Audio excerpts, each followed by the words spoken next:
Les amis, on se retrouve pour une nouvelle vidéo pour parler du Real Madrid, revenir à froid sur ce match contre l'Olympique de Marseille, sur cette première victoire, revenir aussi sur ce qui s'est dit en conférence de presse sur certains joueurs, les coachs, revenir à froid sur quelques décisions arbitrage. Frère, on passera outre les détails tactiques car j'en ai parlé dans mon débrief de hier soir qui est dans la description, mais aujourd'hui on va plus parler de stats, de scores, de contexte. On va aussi parler évidemment de ce qui est conférence de presse. Un petit retour à froid sur aussi quelques joueurs qui ont fait des top matchs côté Real Madrid. Peut-être des joueurs qui ont fait de moins bons matchs. En tout cas, les mecs, installez-vous confortablement. Mettez ma vidéo où vous voulez. Faites quelque chose à côté parce qu'on va discuter tranquillement de ce Real Madrid-Marseille. On commence directement pour terminer le match. En fait, on récupère la trame de la fin du match. On s'est laissé sur le débrief du 2-1 et on continue cette trame aujourd'hui avec ce qui s'est passé après. Tout d'abord, le trophée d'homme du match remporté par Kylian Mbappé, doublé pour lui, son 50e but avec le Real Madrid dans sa carrière. Franchement, très positif, un match où il a été très bon. Au-delà de ses deux buts, de ses deux pénaltys, qui sont des buts qui ne sont pas faciles à mettre, il a été aussi très protagoniste, il a fait beaucoup de frappes, beaucoup de tentatives. Il a essayé aussi de jouer comme on le connaît depuis le début de la saison, moins peut-être en désonnant sur les côtés, mais en étant tous aussi précis dans le jeu court, dans le petit espace, avec beaucoup de monde à côté. Une touche de balle, il a souvent été servi, souvent été juste, il y a toujours un petit peu de déchet, mais je préfère un mec qui a du déchet, parce que ça signifie qu'au moins il tente, et que la plupart de ses passes sont assurées et réussies. Donc c'est un top match de Kylian aujourd'hui, enfin de hier, mais qui surtout conclut ou en tout cas poursuit un très bon début de saison de sa part, où il est létal, où il est clinique. Et même Xabi Alonso l'a dit en conférence de presse, quand il est aussi fort Kylian Mbappé, ça peut me faire que plaisir. Kylian Mbappé, le coach Xabi, veut qu'on récupère immédiatement. Il me demande de presser et récupérer les ballons comme nous l'avons fait aujourd'hui, parce qu'au-delà de ses buts et au-delà de sa présence, de ses passes, de son jeu court, Kylian a vraiment énormément pressé aujourd'hui. Il y a eu beaucoup de courses vers l'avant. On a un Kylian qui est métamorphosé. Les gens disaient que Kylian ne pourrait jamais presser. J'étais peut-être un aussi qui le disait. Maintenant, le truc c'est qu'il presse maintenant. Est-ce que dans 6 mois il pressera toujours? Si le cas échéant et que oui, il pressera toujours dans 6 mois, là vraiment Kylian deviendra un joueur élite, un joueur football moderne qui peut finir, qui peut jouer, qui peut dézonner, qui peut jouer entre les lignes, mais qui peut aussi presser. Et ça serait très bien d'ajouter ces cartes à son arsenal, parce qu'un joueur qui presse, c'est toujours un joueur qui gagne le cœur des supporters, parce qu'on sait qu'il mouille le maillot, qui se déchire, qui se défonce.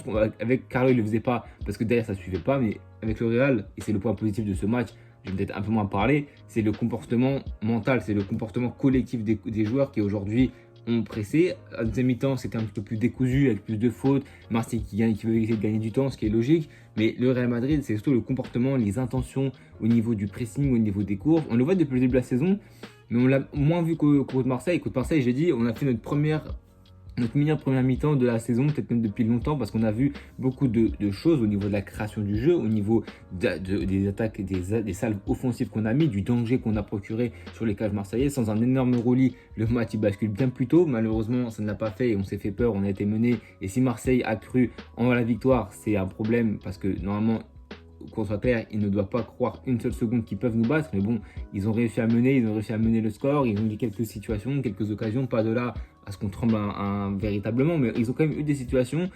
Malheureusement, on doit terminer cette première mi-temps avec 3 buts, 4 buts, mais au-delà des occasions qu'on a manquées, c'est vrai qu'on a eu un Real Madrid qui a réussi à faire bouger son adversaire, qui a réussi aussi à les faire douter. Alors ce n'est que Marseille contre une grosse équipe top européenne. Est-ce que ça sera le cas? Est-ce qu'on arrivera à autant les faire mettre en difficulté? Je ne pense pas, mais c'est clair que pour la 200e victoire du Real Madrid en Ligue des Champions, la manière a été là. Maintenant, les faits, c'est qu'il y a quand même eu 2 énormes faits de jeu.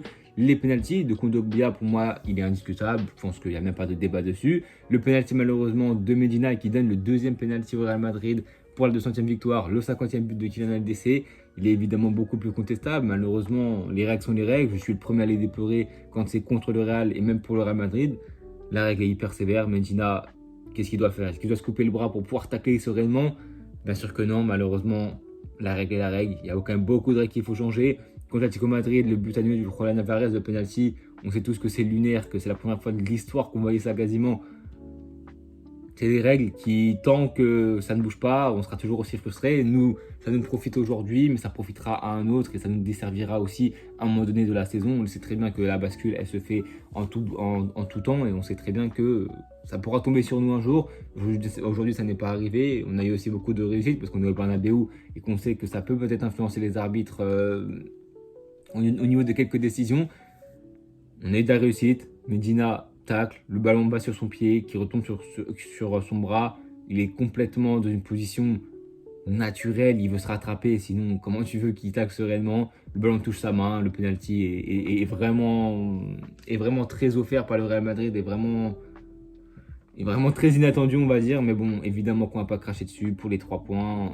Le match, on mérite de gagner 1 million de fois. On n'arrive pas à mettre notre but et malheureusement, on doit profiter de ces 2 pénaltys. Un deuxième qui est beaucoup plus légitime que le premier. Mais quand tu es le Real Madrid et que tu n'arrives pas à mettre ce but-là, tu prends tout. Et même ce penalty, on le prend pour ce but du 2-1 et cette victoire. On continue avec la conférence de presse de Xabi, où il parlait de Bellingham et de Camavinga. Ils étaient dans le groupe de retour après Camavinga, après avril où il n'a pas joué, et Bellingham, la Coupe du Monde des clubs. Il serait bien de retour ce week-end, et au-delà d'être de retour ce week-end, il serait prêt à jouer contre l'Espagne de Barcelone, je crois, à 16h15 samedi. Donc honnêtement, ça sera très très bon de les avoir parce que je pense que Xabi, on veut tester un nouveau système, peut-être un 3-5-2. Moi, je vois un 3-5-2 avec Vini, Mbappé, en soutien de un Bellingham en 10 avec Tchouaméni au milieu de terrain, mais qui joue le rôle de troisième défenseur central, et du coup 2 milieux de terrain avec pourquoi pas Kama, Güler, Valverde, Kama. Parce que Valverde dans ce match-là, honnêtement, j'ai vraiment eu du mal, et depuis le début de la saison, j'ai vraiment du mal aujourd'hui. Je pense que c'est le système qui veut ça. Même je ne sais pas si j'ai enregistré ce que Valverde a dit, mais Valverde s'était confié en conférence de presse d'après-match en parlant de son poste. Voilà, il a dit: jouer latéral droit, je suis milieu, je pense être un des piliers du milieu du Real Madrid. J'ai gagné ma place. Je joue à un haut niveau d'entraîneur. C'est que je n'aime pas vraiment jouer latéral, mais je suis prêt à aider l'équipe. C'est déjà très positif parce qu'on sait que c'est un mec qui peut être bon de ce côté droit, même s'il n'aime pas l'occuper. Malheureusement, en Ligue des Champions, il n'aura pas le choix. Le Karatal Almaty, c'est le 30 septembre, c'est dans quasiment 12 à 13 jours, sans train blessé. À ce qui paraît, j'ai vu en conférence de presse que c'était pas trop grave, mais sans Carvajal qui est cop d'un carton rouge, j'en ai assez parlé dans mon débrief, je vais peut-être pas en parler aujourd'hui, mais une erreur d'inexpérience alors que c'est le briscard de l'équipe et le capitaine, c'est inadmissible. Et Xabi l'a dit, le carton rouge peut être facilement évité, nous devons avoir une discussion, et oui, la discussion doit être claire, nette et précise. Carvajal n'aurait pas dû faire ça, il plombe son équipe à un partout à 20 minutes de la fin, c'est inadmissible. Tu as de la chance que tu t'en sors, que la Sociedad et que tu t'en sortes aussi aujourd'hui, mais c'est vrai que c'est compliqué. Et pour revenir du coup à Bellingham et à Camavinga, ça peut être un système qui peut marcher, le 3-5-2. On a vu qu'on peut peut-être plus presser, qu'on aurait peut-être un peu plus d'équilibre parce qu'on le voit dans les courses de repli où offensivement les courses pour presser le ballon c'est très positif, mais les courses de repli ça n'a pas été ça au niveau du Real Madrid parce qu'on a mis beaucoup de débauche d'énergie dans le pressing, et dès que tu casses une ou deux lignes, beaucoup d'équipes le font, mais quand tu casses une ou deux lignes, mentalement ça te met dans le doute, est-ce que ton pressing marche? Les joueurs ont déjà fait beaucoup de courses vers l'avant, mais les courses vers l'arrière c'est les plus compliquées parce qu'il faut suivre le rythme de l'adversaire, et c'est vrai que là nos offensifs l'ont moins fait, nos milieux de terrain l'ont moins fait. Tchouaméni a encore fait un gros match dans la récupération, dans l'activité. C'est un joueur qui est indéniablement le dénominateur commun du fait que Xabi aime et apprécie Tchouaméni, c'est le milieu de terrain qui peut jouer relayeur, qui peut être hyper bas sur le terrain, qui te couvre les zones du terrain, qui peut-être se projette moins dans le pressing, mais est toujours là dans la deuxième ligne pour presser le porteur du ballon. Quand la passe casse la première ligne d'attaque du pressing, et bien lui il est là pour mettre son pied, pour bousculer. C'est très positif et c'est clairement un indéboulonnable à l'heure actuelle du plan de jeu de Xabi Alonso. Donc c'est vrai que ce 3-5-2, il peut être intéressant. Il peut être intéressant parce que tu peux varier avec quasiment 5 milieux de terrain. Parce que si tu mets Tchouaméni un peu plus bas aux côtés de Echen et de Militao au milieu de terrain, tu en auras 3. Tu pourras mettre Güler, Camavinga et Tchouaméni. Et non, n'importe quoi, je dis n'importe quoi. Tu peux mettre Güler, Valverde, et comme je l'ai dit, on dit sur une Bellingham. Et je trouve que le milieu de terrain fera beaucoup de bien à Güler parce qu'on attend que de lui et que Xabi attend de lui qu'il ait un rôle prépondérant dans sa tactique. Mais c'est vrai que Güler, on a du mal à le voir, on a du mal à le retrouver. Aussi parce que dans ce milieu de terrain, il est un petit peu estelé techniquement, pas beaucoup de monde pour combiner. Massantono, il peut le faire très très bien dans les petits espaces, mais malheureusement, Güler est peut-être plus à gauche, côté préférentiel, qu'à droite, pour laisser à Massantono cette liberté de rentrer à l'intérieur, parce que sinon ça ferait un petit peu doublon et ça manquerait un peu de solution. Mais c'est vrai que le retour de Bellingham fera du bien, que Kama fera du bien aussi. Donc voilà, c'est un Real Madrid qui se cherche encore, qui est encore loin d'avoir trouvé sa plénitude tactique, qui est encore loin d'avoir trouvé ses repères, qui est encore loin d'avoir trouvé son 11 de base, on va dire, même si on compte sur 14-15 joueurs, je pense. Moi, j'aimerais parler d'un joueur, Massantono, parce qu'il a fait quelques débats. Les gens disent qu'il n'a pas fait un bon match. Il rate cette occasion avant la fin de la première mi-temps. Mais Massantono, il fait pour moi un top match. Une deuxième mi-temps plus compliquée, mais comme tout le joueur du Real Madrid, où il a plus défendu qu'attaqué, puis il est sorti peut-être à l'heure de jeu, je crois. Mais je pense que les gens ne comprennent pas que Massantono n'est pas un dribbleur, n'est pas un Yamal, n'est pas un Doué, n'est pas un virevoltant, un Doku, un mec comme ça. C'est un mec qui a une conduite de balle élite, c'est un mec qui a un QI football élite. On le voit quand Kylian il dézone sur les côtés. Massantono n'hésite pas à se projeter pour prendre sa place. Du déplacement de fonction, c'est tout ce qu'on adore. Changer de côté des fois, on sait qu'il aime beaucoup repiquer dans l'axe et qu'il aime beaucoup changer d'aile avec son jeu conduite de balle, qui décale sur le côté gauche. C'est un joueur qui donne un petit espace, s'en sort vraiment très très bien au niveau des passes courtes, au niveau du quick football. Et sa qualité première, qui n'est pas le dribble, sa qualité première, c'est la conduite de balle. Ça reste un Argentin au pied gauche soyeux, donc les dribbles, il en a passé un petit pont sur Wea et sur un côté à un moment donné, il presse un très bon ballon haut sur Medina, je crois. Il se procure une grosse occasion, un poteau. Donc c'est clair que Vincent Tonno, hier, il fait une première mi-temps top. Pour un premier match en LDC, c'était magnifique. Au contrario de Dina Echen. Alors c'est pas le même poste, ça n'a rien à voir. Mais les deux jouent leur premier match de LDC. Il y en a un qui s'est mis beaucoup mieux sorti que l'autre. Parce que Echen aujourd'hui, enfin hier du coup, défensivement, il n'y a pas eu d'énormes boulettes, mais c'était très peu serein avec Militao. L'entente de la connexion, j'ai rien senti, mais surtout le jeu au pied. Le but qu'on prend de Wea vient d'une mauvaise passe assurée, même si elle est dans le contrôle de Güler, il doit décaler à Carreras. Beaucoup de passes où on aurait pu casser une ligne, on aurait pu débattre, on aurait pu se débarrasser du pressing, on aurait pu changer d'aile facilement. Güler l'a pas fait, ou quand il l'a fait, pardon, excusez-moi, c'était beaucoup moins assuré que à l'habitude. Donc honnêtement, Yacine nous a évidemment déçu, je pense, dans ce match-là. Il va se rattraper dans les prochains matchs. On sait que le prochain match, c'est Karath Almaty. C'est 3 points assurément au Kazakhstan qui sera compliqué, mais il faudra s'assurer évidemment pour remporter ce match et avoir 6 points. Chabi qui parle de l'erreur de Arda, il a bien commencé, mais il a ensuite trop touché le ballon, mais je suis très serein avec lui. Ouais, Massantono, les deux ont fait des bons matchs, même si Massantono, je pense qu'il fait peut-être un meilleur match, mais c'est vrai que Güler est un joueur qui presse beaucoup dans le milieu du terrain, mais on voit Vincent Tonno est un joueur qui presse énormément. C'est notre attaquant qui, je pense, presse le plus parce qu'il a cette grinta. À River Plate, il le faisait déjà et aujourd'hui, il a été précieux dans le pressing et je pense que c'est pour ça que Chabi va lui donner encore plus de temps et de minutes parce que les gens se disent pourquoi Brahim n'est pas titulaire. Est-ce que Brahim physiquement tiendra la cadence et a la même carrière que Franco? Non. Est-ce qu'il pressera autant que Franco? Non. Est-ce qu'il fera autant les replis que Franco? Oui, je pense que Brahim les fera, sera discipliné dans le jeu. Dans le jeu de dribble, de percussion, Brahim est meilleur et c'est pour ça que c'est intéressant. Et Chabi l'a dit en conférence de presse, j'ai les sur les yeux, les 11 joueurs du 11 de départ ne sont pas les seuls joueurs importants de l'équipe. Vigny sorti du banc, il a très bien joué. C'est très important d'avoir plusieurs profils sur plusieurs séquences. Sur le côté droit, on a un Franco dans la conduite de balle, dans les petits périmètres. Brahim est un dribbleur, mais qui a aussi à l'aise dans les petits périmètres. On a des profils qui sont différents. Sur le côté gauche, tu as un Rodrigo et tu as un Vinicius aussi. En tant que numéro 9, tu as un Kylian qui prend la profondeur, qui peut décrocher, et en sortie de banc, tu as Gonzalo Garça qui peut prendre des ballons de la tête, qui a beaucoup d'explosivité, qui va vite, qui presse aussi très fort et potentiellement très bien aussi. Donc on a plusieurs rôles différents dans ce front d'attaque et c'est très important de pouvoir varier selon l'adversaire, selon le contexte, selon la forme des joueurs aussi, parce qu'on joue tous les 3 jours à partir de maintenant. Donc c'est clair que il faut de la variété dans les profils et c'est très très important et c'est ce qu'on fait bien offensivement.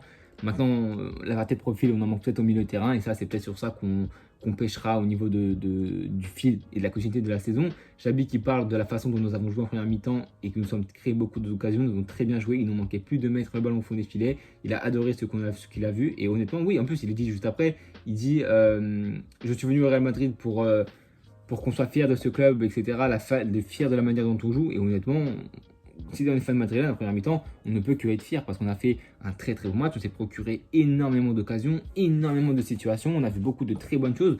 Au-delà des choses qui ont marché, on a vu une bonne mentalité, on a vu qu'on pouvait apporter des choses sans Carlo, on avait eu des choses qui étaient quasiment neutres, il n'y avait pas beaucoup de signaux positifs d'une bonne saison. Là, on se fait mettre en difficulté sur quelques erreurs bêtes, sur quelques trucs, mais on peut se sortir de ce match avec les 3 points, la victoire et beaucoup de signaux très très positifs pour l'avenir. Et c'est ça le plus important de ce match, c'est que tu prends les 3 points, tu es pragmatique depuis le début de la saison, tu fais pas des matchs qui sont extraordinaires, mais tu assures ton résultat. Un peu comme Liverpool, la manière à Liverpool qui dans les 4 derniers matchs met le but décisif pendant les 10 dernières minutes, mais c'est un peu la même chose, en moins pire parce qu'on a quand même beaucoup plus de contrôle, mais c'était loin d'être très bon depuis le début de la saison.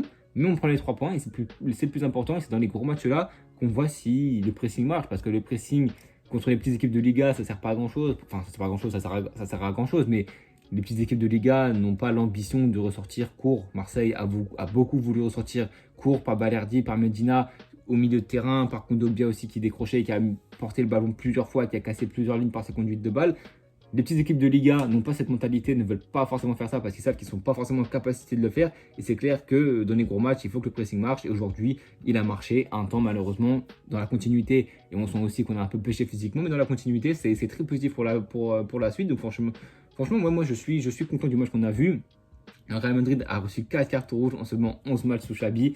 Carvajal, Euchen la Coupe du Monde des clubs et Asensio la Coupe du Monde des clubs. Donc c'est clair que c'est des erreurs un peu d'expérience, des fins de jeunesse surtout, à part Carvajal où là, je ne comprends vraiment pas. Donc c'est vraiment dommage de prendre ces cartons rouges. Maintenant, ça ne sera pas forcément très très pénalisant, peut-être en Ligue des Champions, mais en Liga, contre l'Espagnol et contre Levante, je pense qu'Asensio pourra faire l'affaire dans cette défense centrale, honnêtement. Kylian Mbappé qui parle de l'histoire des mains, c'est compliqué. Et parfois, on dit que toutes les mains sont des pénaltys, puis on dit que certaines ne le sont pas. Pour moi, c'est penalty, mais je comprends ceux qui disent que ça ne l'est pas. Tout le monde est perdu. Kylian a tout dit. Kylian a tout dit. Les mains, c'est la règle qui quasiment, je crois, change le plus au fil des saisons. Les mains, des fois, toutes les mains comptent. Des fois, c'est selon la surface du corps que tu as grandi. Des fois, c'est selon la main, comment elle est faite. Moi, je me rappelle d'une main, tout le monde se rappelle, les fans parisiens, de Kimpembe contre United, où la main, elle condamne la qualification alors que le ballon aille dans les tribunes. Pour moi, ces mains-là, il ne faut pas les siffler. Sa main n'a aucun impact sur l'action à venir. La balle partant dans les tribunes, il la touche de la main. Tu siffles un corner ou je sais pas ce que tu siffles, mais tu ne siffles pas une main sur ça. La main de Medina, c'est pareil. S'il veut se rattraper, mettre la main au sol, malheureusement, l'arbitre siffle main. Donc bon, c'est une décision qui est litigieuse. Nous, tout fan madrilène qui se respecte, on ne doit pas se gratifier de cette main-là en disant oui, elle est indiscutable. Cette main est très discutable. Cette main est faite à l'appréciation de l'arbitre. Il y a plusieurs mains très flagrantes qui des fois ne sont pas sifflées. Je pense que les mains sont vraiment fait par les arbitres. C'est les arbitres, chaque arbitre a son appréciation, chaque arbitre a sa définition d'une main qui voit un penalty. Ça dépend peut-être aussi des fois des équipes, parce que si cette main-là, elle est faite par un joueur du Real Madrid, est-ce que cette main-là est sifflée? Ça, on ne le saura jamais. Ou alors peut-être si ça arrive dans un match, un autre contexte, mais évidemment du coup, un autre arbitre. Donc c'est clair que ces mains, la règle des mains est toujours très opaque. On ne sait toujours pas forcément, dû aussi aux arbitres qui des fois sifflent des mains dans des contextes qui sont très litigieux, et des fois ne sifflent pas des mains dans des contextes où on se dit que la main est indiscutable et inévitable. Donc c'est clair que les mains, ce sera toujours un truc, tant que la règle n'est pas claire, tant que la règle n'est pas respectée par tous les arbitres, c'est clair que les mains, ça restera un débat éternel. En tout cas les amis, je pense avoir fini pour cette vidéo. On se retrouve évidemment ce soir pour un débrief de peut-être des 3 gros matchs de LDC, Paris-Atalanta, Bayern-Chelsea, puis un autre match aussi si je ne me trompe pas. Donc peut-être qu'on fera un débrief des 3 matchs, un débrief pour les 3 matchs en un. En tout cas les amis, on se retrouve tout à l'heure pour un prochain débrief. Jeudi pour les débriefs du Barça. Et samedi pour le débrief de Real et Saint-Etienne. En tout cas les amis, n'hésitez pas à vous abonner. On est bientôt aux 1100 abonnés. Donc les mecs, je compte sur vous pour vous abonner pour qu'on atteigne ce palier. On se retrouve tout à l'heure pour le prochain débrief. Et pour les prochaines vidéos, abonnez-vous, likez, partagez et à bientôt tout le monde.